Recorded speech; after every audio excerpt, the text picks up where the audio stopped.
നടന്നിട്ടുള്ള എല്ലാ ഗൂഢാലോചനകളെയും ഞാൻ പുച്ഛിച്ചു തള്ളുന്നു. ഞാൻ അതിനെ നേരിടാൻ തയ്യാറാണ്. കാരണം പാർട്ടി വരെ തള്ളി പറഞ്ഞു കഴിഞ്ഞു. ഇനി മുന്നും പിന്നും നോക്കേണ്ട കാര്യമില്ല. അയാൾക്ക് ജനങ്ങളെ ബോധിപ്പിച്ചാൽ മതി. അയാളുടെ ഭാഗം പാർട്ടിയെ പോലും ബോധിപ്പിക്കാൻ നിൽക്കേണ്ട കാര്യമില്ല.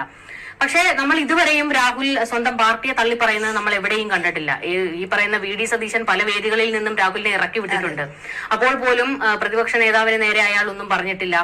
മാത്രമല്ല ഈ ആരോപണം ഉന്നയിച്ച ഈ സ്ത്രീകൾക്ക് നേരെയും ഒന്നും പറഞ്ഞിട്ടില്ല. കോടതികളിൽ പോലും അയാൾ ആ സ്ത്രീകളെ അപമാനിക്കുന്ന തരത്തിലൊന്നും പറഞ്ഞിട്ടില്ല. അടച്ചിട്ട കോടതിയിൽ വാദം കേൾക്കണമെന്നായിരുന്നു അയാൾ പറഞ്ഞത്. പക്ഷെ ഇനി രാഹുൽ എന്തൊക്കെ പറയും? കാരണം പാർട്ടി അയാളെ തള്ളി പറഞ്ഞു കഴിഞ്ഞു. നേതാക്കൾ എല്ലാവരും കർക്കശമായിട്ട് പറയുന്നു അയാളെ ഇനി തിരിച്ചെടുക്കത്തില്ല.